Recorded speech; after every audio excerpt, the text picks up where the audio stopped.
Hey everyone, I'm Hermis Haridas from Paws Trails. Today I'm here to share few tips and tricks on photographing birds near a lake or a water body.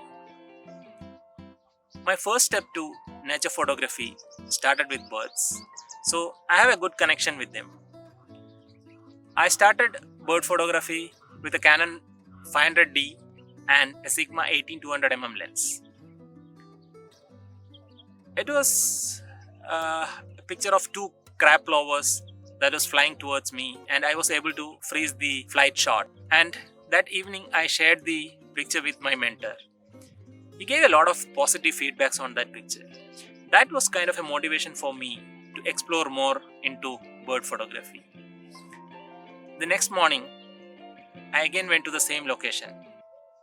I found out the birds, I started shooting them, and it was kind of adrenaline rush when you are able to freeze good action shots with those kind of base model cameras.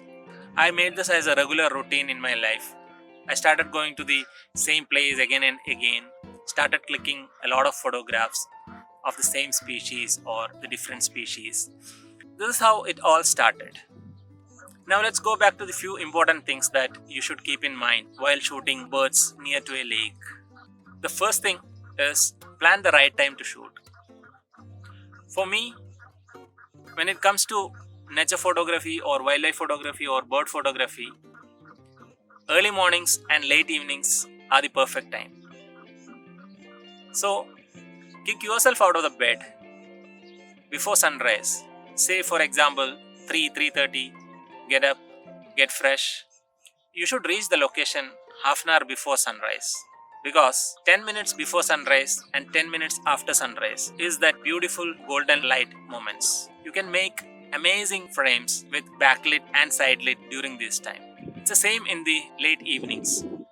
10 minutes before sunset and 10 minutes after sunset, which is the golden hour. I would suggest you to use your white balance during this time as cloudy, or if you're okay with custom setting white balance, you can keep the Kelvin value above 6000. This will give you a warm tone to your picture, which will add more dramatic to your frame. And just after the sunrise, the birds become active, and there are a lot of possibilities to get some action shots during this time.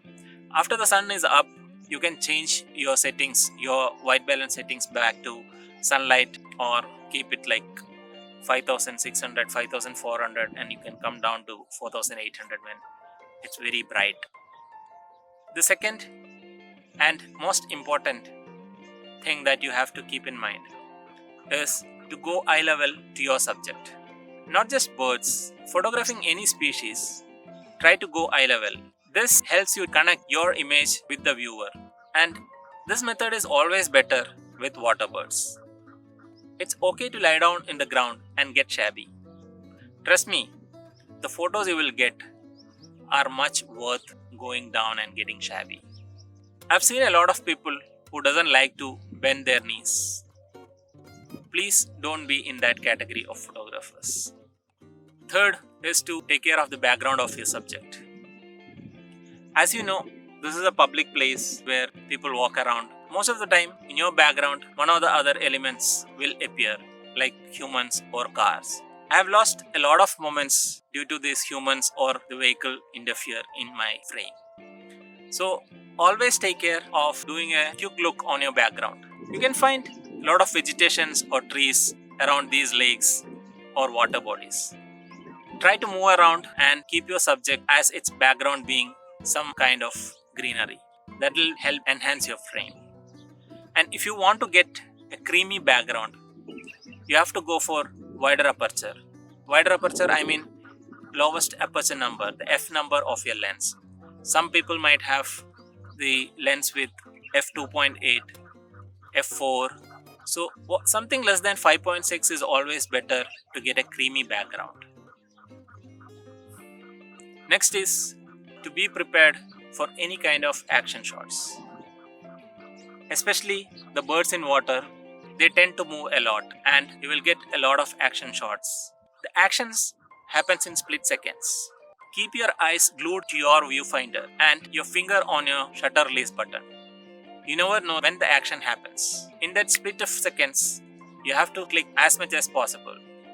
They might be standing still in the water, but as I said, in that split seconds, they might take a dip in the water, they might spread their wings, they might shake their head, they might take off.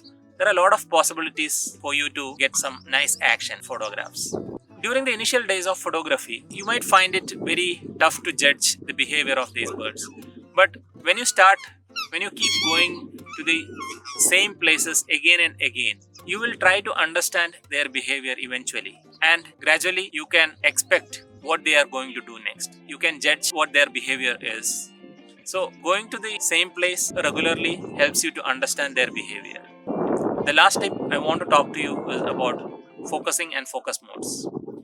I generally prefer to use AFC, which is also called the continuous servo for bird photography.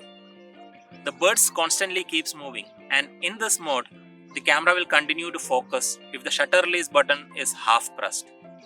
Most of the time, I use single point focus since I want to focus on the bird's eye. When it comes to bird photography, getting the bird's eye sharp is a key element. When the eyes are sharp, that means your picture is sharp. And it's up to you to decide on which settings you can start experimenting with your settings, and you will understand which is the best setting for you. Some people even use the D9 group focus and all.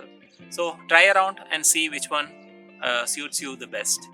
So that's all for now, and we'll be coming back with another tips and tricks video. Till then, keep supporting us. Please do subscribe to our channel.